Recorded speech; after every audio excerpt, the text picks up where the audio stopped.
This is the Blood Red podcast from the Liverpool Echo. It's the Blood Red podcast, courtesy of the Liverpool Echo. I'm Guy Clarke. Welcome along. 2 weeks out from the end of the season, but still plenty to get into as Liverpool dominate the international agenda. We'll discuss Gabby's garbage on Hendo and the unexpected boost Klopp could be set to receive ahead of pre-season, plus contracts, transfers and freebies 6 years on from the signing of James Milner. Joining me to get into all of that, two men as versatile and reliable as Liverpool's number 7, Joe Rimmer and David Lynch. Gentlemen, I hope you're both well. And Joe, I'll come to you first up. Konate signing, the whole Trent saga, will he, won't he? We know he won't in the end. And the Henderson hate, it's been quite a busy week. It's never dull, is it? No. Yeah, it's funny with Liverpool, every time you anticipate a fairly quiet week, something or another kicks off. So, Konate obviously positive for Liverpool fans. And I think we're all pretty gutted for Trent, after everything he went through with the England, fiasco. And I've got to be honest, I don't know why he had to go through all that. I don't know why it was ever an issue that he would go to a major tournament. He's a world-class player, isn't he? And then for fate to cruelly transpire the way it did and him to injure his calf, I just think it's a real shame. So, Liverpool will get him back now and try and get him fit, and hopefully he can kick on next season and put all this behind him. But that was a real shame. And then the Henderson stuff is, I'm sure we'll get onto it. I mean, all pretty bizarre, really. I think, to be honest, it was just a bit of a no-mark player trying to get himself in the headlines. But yeah, bit of a strange one.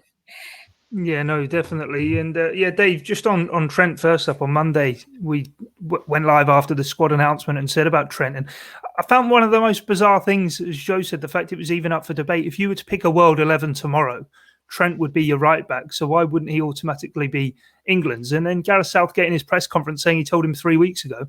Why then are we getting the leaks coming out that he's not going to be part of it? All very strange. Yeah, but I think that's the most interesting part about it, is that it wasn't ever up for debate as far as Gareth Southgate was concerned. He knew Trent was in the squad, and the player knew he was going to be in the squad. And so, it's difficult. I don't want to criticise any other journalists because it's, sometimes you do get a bum steer, and you can't always control what people tell you and whether it's truthful or not. And I'm sure people do take great pleasure in lying to us sometimes when you ask them about anything. But it's it seemed concerted, didn't it? That every week there was a new story saying that Trent's not going to make the cut. He's not going to make the cut, and this has been going on for quite a few weeks now as well in the build up to the squad. And then all of a sudden, I think we were an hour out from it being announced, and it was all of a sudden things had changed. So. Yeah, I don't know who was saying that or why they were saying it. Was it trying to undermine a player or anything like that? It was just a really odd one because, like you say, World 11, he's your first choice right back, or at the very worst, he's maybe top 3. If you could argue that other players would be in there, and the idea that he wasn't in England's top 3 right backs is just laughable, isn't it? So yeah, fully deserved to take his place. I would have really pushed. I would have liked to seen him starting games for England in that tournament. I think he's their number 1 right back, and just a real shame that he picked up that injury. The only upside is that he's a very young player and he's got a lot of tournaments ahead of him. Yeah, it feels for the first time in quite a long time, Joe, that England's loss is Liverpool's gain. Normally, England's loss is even more Liverpool's loss, thinking Joe Gomez. But this time, he might actually be fit for pre-season and ready and raring to go, firing on all cylinders. No worry that he might do something more serious during the tournament. Yeah, hopefully, and Liverpool are in the same situation with Joe Gomez, Van Dijk. So, Liverpool will just be keen on protecting themselves, getting those players back. But then saying that, you don't want to see a player miss out on a tournament because of this. I do get a feeling that this has all been playing on Trent's mind a little bit. He sort of plays it cool, doesn't he? But then I think some of his tweets and social media activity, after the squad came out, that sort of thing does sort of show you really how he does feel. And I think you could tell it was weighing on his shoulders a little bit. So I'm gutted for him. I didn't want to see him miss out on the squad. I didn't want to see him miss out on the squad because of an injury. And, after all that, for it to be taken away in cruel fashion, I don't think it's good for Liverpool. I don't think it's good for Trent. Hopefully he can just put it behind him and get on with it quickly. But, I just hope it doesn't knock him further, because I think he has taken a few knocks this season. And they've been unnecessary ones, as Dave just said there. He's a fantastic player. And, if he's not your first choice right back in a World 11, he's certainly up there. And he's certainly, if you were talking about a young World 11, he certainly is your first choice right back. I sometimes think, I remember saying this when he first sort of came through, but I think in this country we take young players for granted. And, a player like Trent comes through and there's debate around him. If he was a young sort of German or Italian right back, we'd be raving about him. Yeah. There's never a halfway house, is there? Yeah, they come through exactly. And it's they're brilliant, and then all of a sudden it flips, going, is he all that? And then it's got to be absolutely piling in. Exactly. I still listen to debate.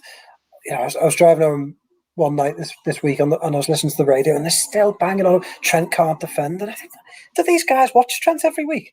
He's not. And with all due respect to him, he's not Alberto Moreno, is he? He's not getting exposed. This idea that he can't defend is just an absolute myth. But I think it has affected Trent this season. I think all this talk about him has weighed on his mind, and I don't think this will help Liverpool. Him getting injured. Yeah, he might be back for pre-season, but it just could knock him again. So hopefully not, and hopefully he's okay. But I really didn't want to see him miss out on this squad, and certainly not in this fashion. Yeah, no, he's tweeted as well actually today, Dave, just saying absolutely gutted, and that is it, isn't it? There might not be a great feeling on Merseyside for the national team, but those players certainly want to be representing it and being part of the country's top selection.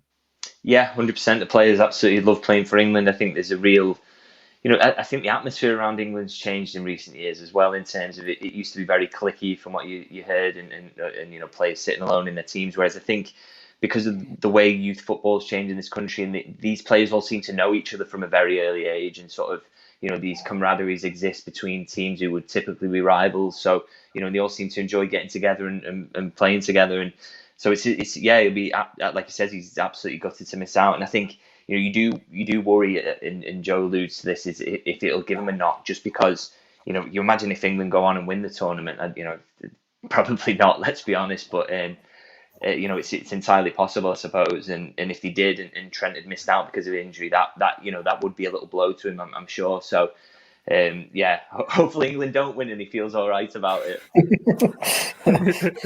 No, definitely. That's one of the two England players then who were selected from the Liverpool squad discussed. The other, Jordan Henderson, Gabby Agbonlahor hasn't been shy in coming forward here, Joe, in terms of talking about him, saying effectively that he's not fit. After the day after the squad's announced, he's actually decided to pull out of the game against Austria. He's not going to get any games in ahead of the tournament. He should hold his hands up and tell Gareth Southgate he shouldn't be going to the tournament. What did you make of it? I kind of lost for words. It's just bizarre what players do that. What players say, "Oh, sorry, boss, I'm not quite there yet. Take someone else." Because I'm sure Agbonlahor would have done that in his time as well, wouldn't he? It's just completely nuts, and I think it's so nuts that I'm sure he must have just said this for a headline. And okay, we're all giving it to him, but it's just sort of like shock jock radio nonsense, isn't it? Because I can't really. He can't really truly think that, can he? Does Gareth Southgate not have a say in this either? Does he not rate Jordan Henderson very, very highly? And, again, I do think it underlines that Jordan Henderson will never quite be valued on the wider scale like he should be. I don't really know what else he has to do to convince people that he's not just a really brilliant player, but a great leader. He's led Liverpool to break a league drought that plagued the club for years. He led them to the biggest trophy in world football, but apparently he's not needed on England duty. I find that bizarre. Why you wouldn't have him round for his personality, for his influence. I'm pretty sure he's a massive factor behind the scenes for England. So it's just this complete nonsense from Agbonlahor. He probably knows it, and I don't really know what else to say. It's just complete and also. I want to swear, but I won't. But it's nonsense. Oh, that's not like you, Joe. Normally you throw them out. In terms of it, though, I thought once the news came out about Trent, Dave, I was thinking, well, actually, would it do Liverpool a favour if Henderson actually were to have to pull out through injury himself in terms of getting ready for pre-season? And then you see Agbonlahor's comments, and you think, like Joe said, a player's not going to voluntarily sort of drop himself out of the squad. To me, it struck me as a player who I think must have missed out on the 2010 World Cup squad to Emil Heskey and taken it to heart. Quite rightfully as well. Exactly. Yeah. Absolutely. Yeah, I think as much as they're trying to put the onus on Henderson there as well to withdraw himself from the squad, which would never happen. Gareth Southgate would be absolutely desperate to have him there. He's such a key figure in terms of not just on the pitch, but in terms of his personality. And I don't like the insinuation from Agbonlahor as well that there's been some sort of personal failing there from Jordan Henderson in not withdrawing himself. I mean, this is a player who, isn't just a superb player, but as Joe touched on, really is his leadership qualities and basically has made his entire football career based on a completely selfless brand of football. Filling in gaps for other people, doing all the hard work that other players maybe don't want to do. And the idea that he's done anything that's selfish, I just completely reject that. But I think it's one of those where, an ex-footballer's on the radio and maybe starts saying something that gets away from them a little bit. And by the end of the sentence, they realise that they're talking absolute broken biscuits. But it's out there now. It's on national radio. So, yeah, I doubt he's going to sort of apologise and withdraw his remarks, but it's I reckon even he knows he was talking nonsense there. Yeah, I think you're being kind to him. Having heard his remarks on the radio, I think it's probably within keeping. But Joe, just sort of coming back to you, I think one of the key things he neglects as well, being obviously a former Aston Villa player and captain, the fact that Jack Grealish is in a very similar position, albeit did play on Wednesday. But should he not be voluntarily putting his hand up and say, "Oh, I might not be 100% boss"? But there you go. It's a good point, isn't it? And again, I think it comes down to that Jack Grealish in a footballing sense is quite sexy, isn't he? He's an attacking player. He's the sort of player that, I was listening to the radio before and someone was saying that they'd play one midfielder and just play all the attackers. Fancy football. Yeah, and it's that sort of Garth Crooks. Yeah, don't bother taking Jordan Henderson. Just play every single attacker England have got. And this is the problem with England, isn't it? It's about fostering a team, and I don't know. I just think it is total nonsense. And as Dave just said, calling Jordan Henderson selfish it's like calling Father Christmas a Grinch, isn't it? It's just complete nonsense. And like Jordan Henderson would be the first to put other players ahead of him, and if he's not picked, if he sits on the bench for every game, you won't hear a word out of him. If anything, it'd be behind the scenes, making sure that everyone is in the right mindset, geeing everyone up, and he's just that sort of player. And if Gabby Agbonlahor can't see the value of having Jordan Henderson in an England squad, then he should just stay on TalkSport, not do any management or coaching, because it's just completely bizarre. And as Dave said, I'm pretty sure that when pressed on it, he would probably know that himself. Yeah, that's it for England chat then. Let's get on to some other international stuff before we then actually talk about what boost it could have for Liverpool's pre-season plans. Dave, the Copa America due to start, I believe, 2 days after the Euros, a week on Sunday. Initially, it was going to be held between Colombia and Argentina. Both of those have had to pull out. Brazil looked to be stepping in. Now they're thinking of pulling themselves out. Obviously, Roberto Firmino, Alisson Becker and Fabinho all part of that Brazil squad. It could be a boost to Liverpool if that tournament doesn't go ahead. Yeah, not least because, you don't want to put the players in a position whereby they're at risk of contracting COVID.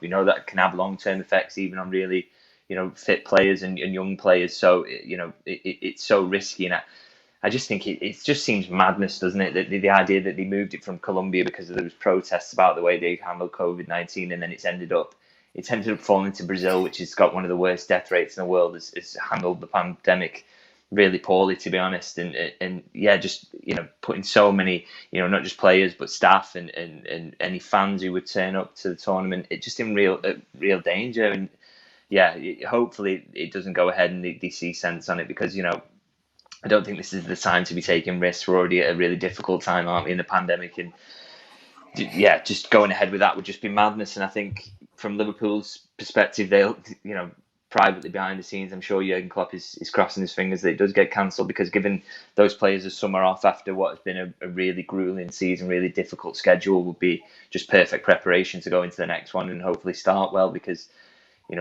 that's the worry, isn't it? It's piling an international tournament with all those risks attached on top of everything that they put into last season. You do worry about how well they would start the next season. So, hopefully you do see sense and he gets called off. That's it, isn't it, Joe? Because when you look at now, sort of even the Euros contingent that Liverpool will have away, I think it's only going to be 7 players: Jordan Henderson, Andy Robertson, Harry Wilson. Of course, we don't know if he'll be at Liverpool past the summer window. Nico Williams, Xherdan Shaqiri maybe falls into the same bracket as Harry Wilson, Diogo Jota, and Thiago. So after a grueling season that it has been, trying to cram all of these games in, if Liverpool can have as few players away on international duty before reporting back for pre-season, so they can have their normal sort of full 3 weeks or so before needing to come back for pre-season, it will only serve to benefit them. Absolutely. I mean, just looking at the whole football calendar as a whole, I can't believe that more competitions.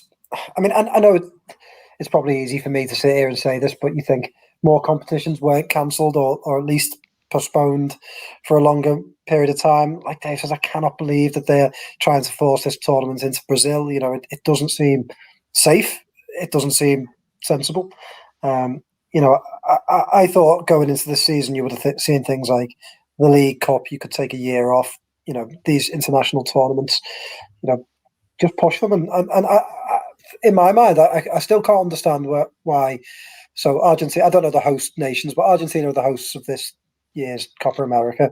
Well, why can't they host the next scheduled one and just bump them all down? Well, maybe there are infrastructure reasons why they can't do that. There possibly is. But, again, we talk about the Olympics. The Olympics is going to happen in Tokyo, and that seems strange that they're going to allow footballers to play in that. You've got the African Cup of Nations early next year. It all just seems a bit of a mess. It seems like a lot of people are trying to shoehorn too many things in. And as Dave just said before, Liverpool, I'm sure, will be hopeful that some of these players come back and don't have to play in these tournaments. And they deserve a break.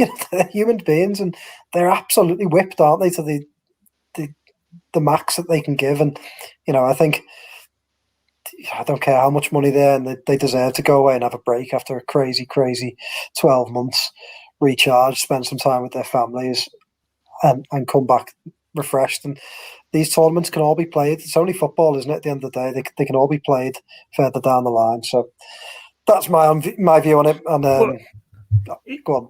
It's one of those, isn't it? It's kind of Jurgen Klopp's prophetic words sort of coming home to roost. What was it? Middle of sort of last season, 2019, where he went on sort of a 6-7 minute rant about how players needed to be rested because they are human beings. They are going to be forced to do too much. Forget about how much broadcasters are paying. And I completely take your point. I mean, everyone's making the joke, the quip about Euro 2020 and, but it's being played in 2021 like it's a little laugh type thing.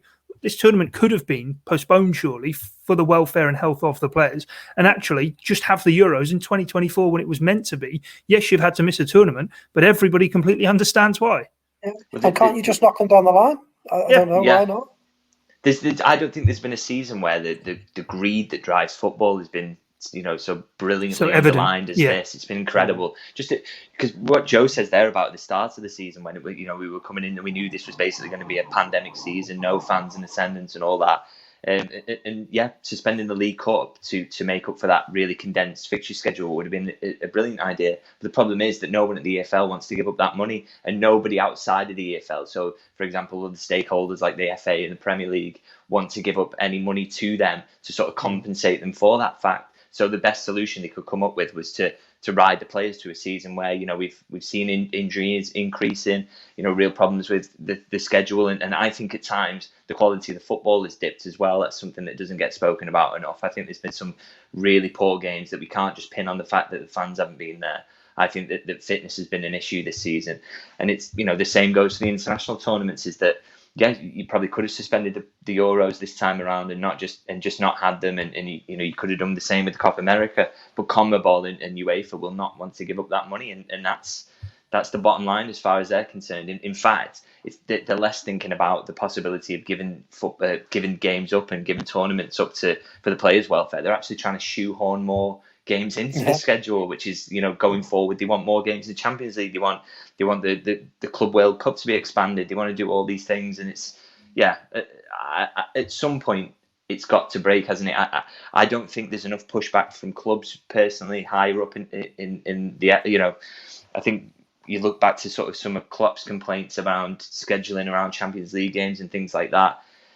I think the onus for that really lies with the owners of the clubs. So, why isn't Jurgen Klopp going to FSG and saying you need to push back harder on this, you need to push back harder on this, and ultimately they're the people at the top of the clubs are the ones who sign it off because they too want a bigger slice of the pie or more money to be generated through more mad tournaments, more games. There has to be better lines of communication from the players through to the upper echelons of the clubs, really, for me to really get on top of this. Because if you just let the governing bodies run amok, then we're going to end up with some terrible version of football whereby the games are rubbish and slow because nobody's fit and everyone's injured all the time, and you can't just let them have their own way because it's not a good version of football we're going to end up with. And just to take up on player welfare, I mean, I think you see it often thrown about, don't you? Oh, they earn this amount of money, and I think people just think of the physical injuries that they suffer, and they think, well, a car strain's not the end of the world. But what struck me when Alisson was talking after he scored his goal, and he lost his father earlier this year, hasn't seen his family. I mean, why? These players, a lot of them are foreigners in England or in other countries. They should be allowed to go and have a month and spend some time with their families and people that they haven't seen for a long time in a safe environment. All the money in the world can't make up for that sort of thing. And, instead they're getting like a couple of weeks, 2-3 weeks here and there. Is it really that hard to let them have that time? I just think, as Dave says, that we just whip them for more and more tournaments, and everyone's got to have their piece of the pie. And, they're the people in between, aren't they? So, I just think if the Copa America was cancelled, the likes of Alisson could go away and spend some time, much needed time with their families, and that would be the most important thing for all of this, wouldn't it? Yeah, no, definitely. I think important that sort of speaking there actually about the player welfare thing, but on the point you made there, Dave, in terms of the quality of the football on show as well. When was the last time, even in the Premier League, at the bottom end of the table, you had an 11-point gap between those in the bottom three and the team who finished sort of fourth from bottom? I do think the quality was quite poor, and in the end it sort of did Liverpool a favour in terms of being able to claw back, getting into the Champions League. But ultimately as well, though, it is one of those that we spin and we look at and go, well, if these players aren't away on international duty, Joe, it serves Liverpool a benefit for pre-season. But that not so much, don't tangle the 2 points we've made in terms of them having a good rest before coming back for pre-season and then them being there for the first day of pre-season on the 12th of July. That will be important for other reasons because they've been recharged, that they can have a full pre-season with Liverpool rather than needing to have that break after finishing their international duty and only getting part of a pre-season with Jurgen Klopp. Definitely. I mean, I can't remember the last time Liverpool had an uninterrupted pre-season, really. I mean, Liverpool this year are presented with an opportunity, and Klopp, I'm sure, will be very happy about this. They're not going to go away, are they? They're not going to do any money-spinning tour. I think they are planning on going on the European leg of the trip. They usually go to the sort of Alps, don't they, that way? Yeah, Evian, isn't it? Yeah. So, it's probably, if things go well, Klopp could be given his ideal preparations in terms of getting the players back, getting them at Kirby, doing pre-season training, going away to a European camp, playing some friendlies without having to travel halfway across the world. And that could work out really well for Liverpool. I don't think Klopp's had that since he's turned up. So, it would be really interesting to see how Liverpool could hit the ground running come August if they're given that. So, I mean, if the Copa America is cancelled and those players are allowed to go and have that extended break, it would be a huge benefit for Liverpool. Yeah, it feels almost as though kind of the reset's getting hit this summer, doesn't it? As much as the squad isn't really changing all too much, it is evolving slightly. But with Wijnaldum leaving, Dave, it feels like it's sort of a sliding doors, a bit of a fresh start, as Joe says. Maybe sort of the first full pre-season this squad's been able to have since, I would guess, 2017, perhaps, ahead of getting to the first of two back-to-back Champions League finals. Hopefully it can sort of be the start of a new journey for Liverpool. Yeah, and I think it will really freshen things up to have the centre halves back in the squad. They'll feel like new players, and it's starting again with a new sort of stronger squad than they've had before, and do expect more business further down the line as well. I think Klopp will be made up with the fact that he'll be able to sort of have a more normalish pre-season, especially as well because there's a lot of talk about what this summer's business will sort of comprise and how the squad will look after it, and whether he'll move towards that sort of change of shape, maybe a 4-2-3-1 that he dabbled in and out of it, hasn't he, occasionally, really, in his time at Liverpool. Maybe that's something he wants to sort of embed going forward. And if that is going to be the case, there is any sort of change of shape or any sort of tweaks, this is the perfect time to make them when they get together for pre-season. And hopefully he'll have quite a big chunk of his squad together. If you can have the Brazilians back and part of that as well, that would be fantastic, and just makes it easier to make those big changes and lay foundations for the season ahead. So yeah, he'll be absolutely made up if you can get more players back than he was expecting, and have a sort of limited travel in pre-season, and get somewhere like Evian or somewhere like that to lay foundations. And just on that point, I mean, he's talked about, hasn't he, quite openly this season, that he hasn't been able to experiment with certain players as well, like Chimikas. As a player that came in last year and we hardly seen anything of him. And Klopp, I think, has been honest and said, look, I can't throw him in because of the changes to our back line. It's a chance for players like that to have another go, isn't it? So, I think that would be important as well, to sort of embed players like that, give younger players a chance. It's a big opportunity for someone like Harvey Elliott as well, isn't it? So, it could be, the ideal preparations for Liverpool, couldn't it? If everything goes to plan.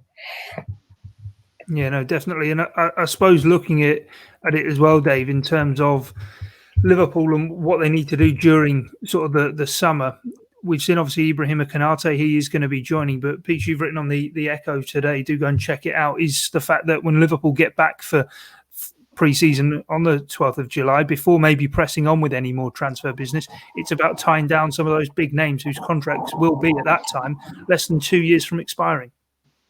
Yeah, so Fabinho and Alisson, it's been put to me, are the sort of first priorities. I think that sort of suggests to me that basically those contracts are very close to done. I think there's probably an acceptance about what that's going to look like and how long they'll be, and what the salary will be and all that. I think that's sort of sketched out, really, and just a case of them coming back after that summer tournament and putting pen to paper on it. So that's big boost for Liverpool, because two players with a lot of good years ahead of them being absolutely crucial to changing this team from like a top four challenging team to winners of the biggest prizes. And I think they'll still continue to play that role in the coming season. So yeah, absolutely massive. But there are, of course, a couple of others that are coming up that Liverpool fans will be keeping an eye on, maybe a little bit worried about. The likes of Mo Salah, and Virgil van Dijk's quite close, isn't he? I think he's in 2 years now as well. So I think with Van Dijk, maybe you look at and you think he's one who you maybe expect to stay put. I think he seems to love being at Liverpool, and I think that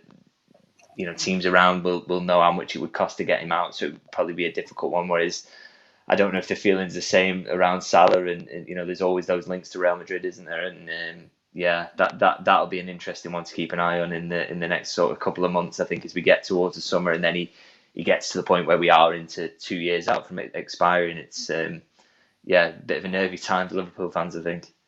No, definitely. Joe, what's your take sort of on all the contract stuff? Because looking at it in terms of next summer, James Milner's contract is up. Of course, he's sort of a unique case for Liverpool. But 2023, in terms of those big name players, you've got Salah, Mane, Firmino, Henderson, even the likes of both Keita and Oxlade-Chamberlain. Those two always seem to be coupled together, and even sort of on contract talks. If Fabinho, Alisson and Van Dijk maybe do end up putting pen to paper on new contracts, there is still 4 or 5 big names there that need their future sorting. Absolutely. I mean, Dave's point on Salah there, it'd be interesting, wouldn't it, if they got towards the back end of the summer and perhaps, they sort of start realising which way the wind's blowing in negotiations, whether Liverpool would then think, well, 2 years out, do you sell him then? I mean, I doubt it. I'm not sitting here saying Liverpool are going to sell Salah, but you then start having decisions to make, don't you? So, and on those other players, Henderson's a tricky one, isn't he? Because he's a little bit older. So, what sort of length contract you give him? And then people like Keita and Oxlade-Chamberlain, well, they're players that I suppose we don't expect to leave Liverpool anytime soon, but they're also players that haven't exactly earned a long-term future at the club just yet. So, I mean, I think Dave's right. Alisson and Fabinho are probably two of the more straightforward ones, but they only get trickier from there, don't they? So, I think by the end of this summer, we could have a better idea of what the future of Liverpool's squad's going to look like and how it's going to evolve and where those priorities will be going into the following summer, because I think at some point, certainly for the front three, I think you can't keep that front three together forever, and I think they're going to have to start succession planning, and whether that comes from within with someone like Harvey Elliott, or whether they try and sign a forward this summer who can become a regular front three, whether that's Diogo Jota, or whether they think, well, we're going to eventually need a real headline act and just sell one of them and replace it with a Sancho, something like that. It's going to be interesting. So I think towards the end of this summer, we can start getting an idea of what the priorities will be in the following year. That's it, isn't it, Dave? And also, I suppose it will affect how Liverpool do their business themselves. They'll want to tie down maybe half of those names before they go and do any more business, so they kind of know what budgets and everything they're playing with. But at the same time, they don't want to leave it having to try and sort too many of them out without bringing anybody in, because as Joe says, if they're going to have succession planning, it will only aid negotiations if Liverpool have, say, another forward in the building, and then when they go and do business with the likes of Mane and Salah, they say, well, these negotiations aren't the be-all and end-all for us.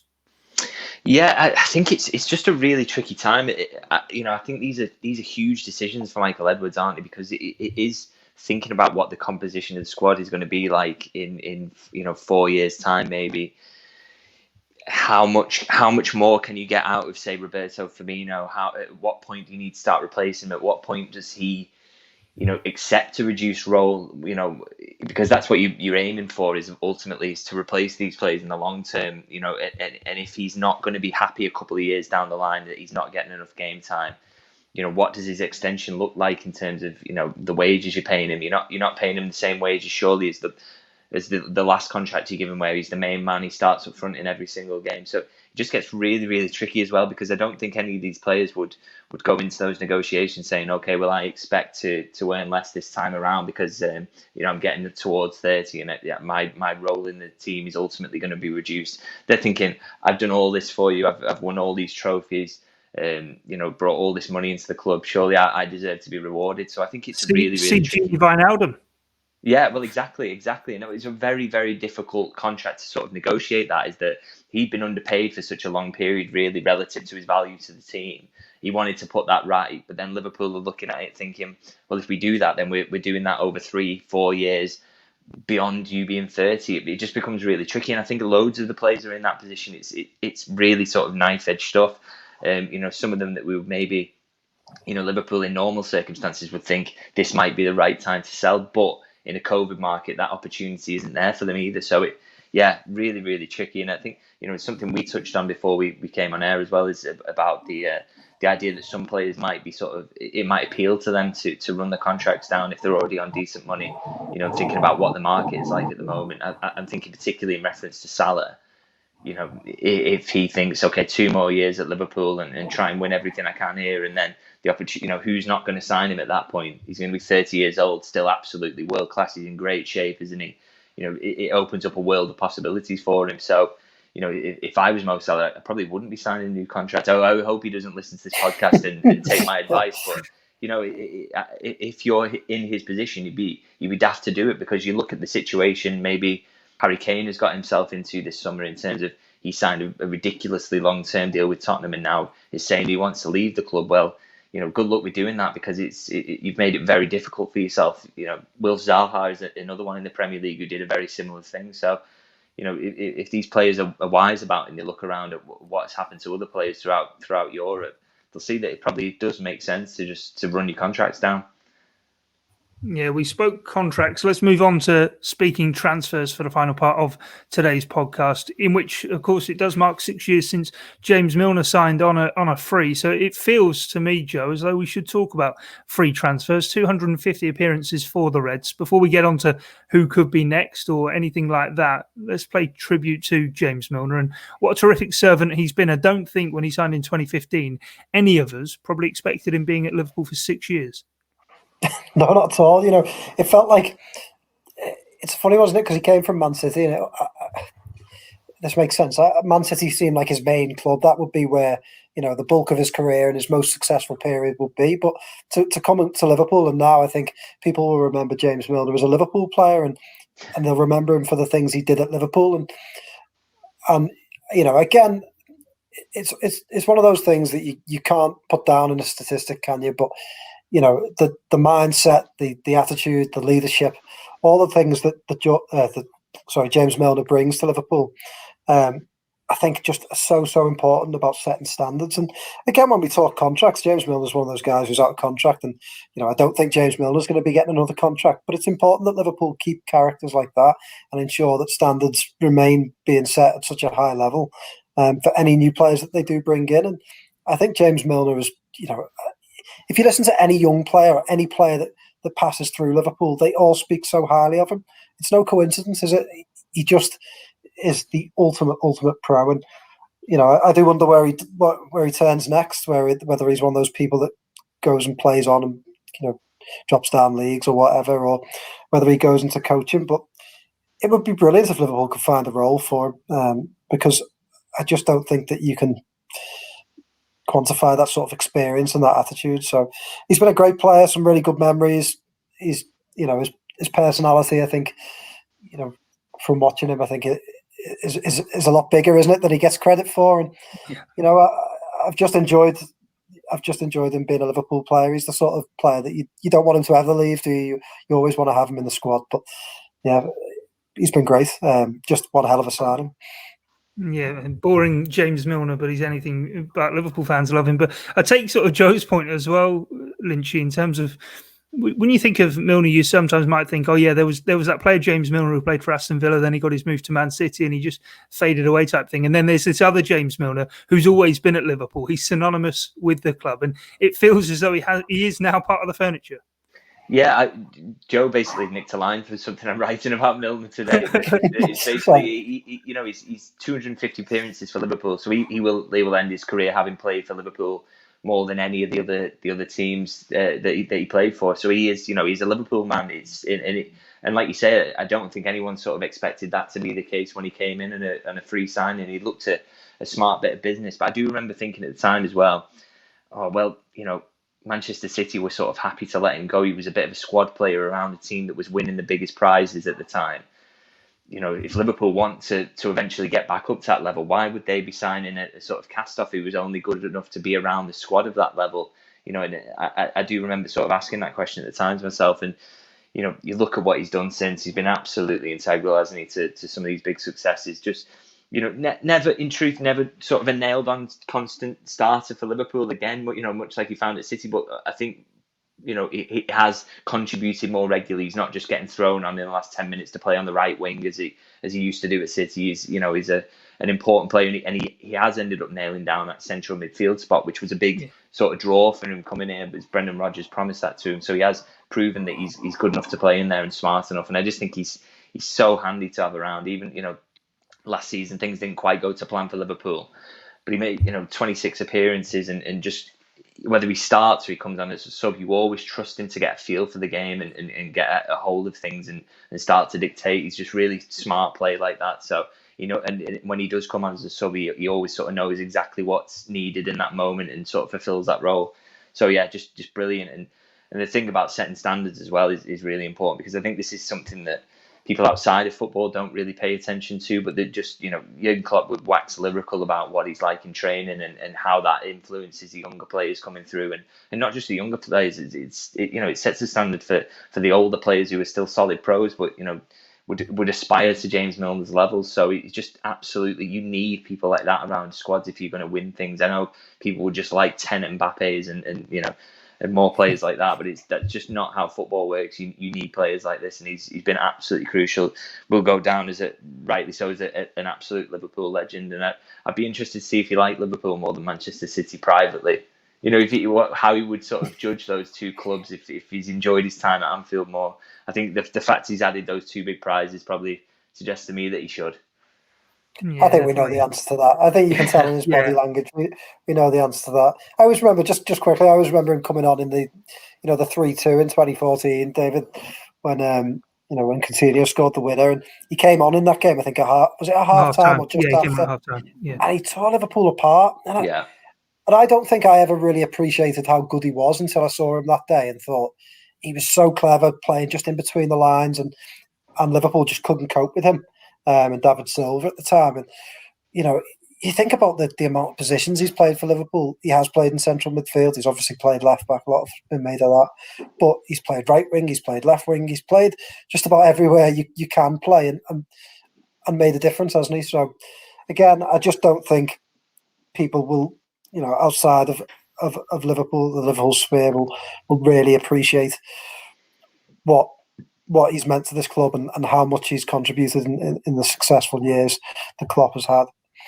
He came on. Actually, I just checked. He came on 5 minutes after half time for Jesus Navas. But I remember personally, just sort of from the outside when he signed, I remember thinking it was a very Joe Cole-like signing that had obviously happened 5 years previous, very similar age. I think actually Milner was a year older than Joe Cole when he made the move. But can't ever imagine Joe Cole having filled in at left back for Liverpool for a full season. I think a lot of people listening will think good job that he never did. But in terms of that then, and the value that Liverpool got out of the sort of free transfer market in bringing in James Milner, inspired by that, and the chat Dave and I were having before we came on, Joe, just in terms of sort of free transfers, I wonder with COVID and the way it's going to impact the transfer market, whether or not we're going to see this become more and more of a thing. You think this summer, Aguero, Wijnaldum, Depay, they're not all signing for Barcelona. There's David Alaba as well going to Real Madrid. It feels as though maybe we are going to start having a bit more of a shift towards players running down their contracts and moving on frees, like everybody predicted, 25 years or so ago when the Bosman dealing first came in. Yeah, absolutely. I mean, I thought Dave made a good point before about Salah and the contracts of Harry Kane and Wilfried Zaha. I can see that happening, but I do think there's free transfers aren't as easy as I think as people tend to make out. You look at someone like Depay is a good example of someone coming up into a free transfer. He's obviously had some very good seasons in recent seasons and should be very attractive to pretty much any club on a free transfer. But I think the flip side of it is the wages those players will ask for, the signing on fees, the money involved with getting a deal over a line for a free transfer can sometimes, not really be worth it. And I think that's why, a lot of the players, there's some headline players, especially this summer, on free transfers. But, Aguero going to Barcelona, as good as that is, in terms of from the outside looking in, I don't think I'd want Liverpool signing Aguero on a free transfer just because of the wages he'd be on, the contract length and everything that comes with it. I just don't think that the juice is worth the squeeze sort of thing. So I do think free transfers are more, you don't get a Joe Matip every day. You don't really even get a James Milner every day. There are more Joe Coles than there are James Milners. So I think they are trickier than they first appear. I mean, I thought Joe Cole was a good sign at the time. Yeah. I really liked him. No, I just like the analogy. There's more Joe Coles than James. Yeah.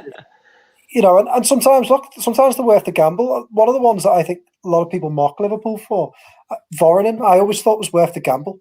He wasn't the best, but he did no harm and he moved on, did he? So, I think some of them are worth the gamble, but others, the high-profile ones, can be quite difficult because nobody wants to end up with a Joe Cole. Look how it took Liverpool a long time to get him off the books. He cost them a lot in wages, and you have to pay those bigger wages to sweeten the deal for them, don't you?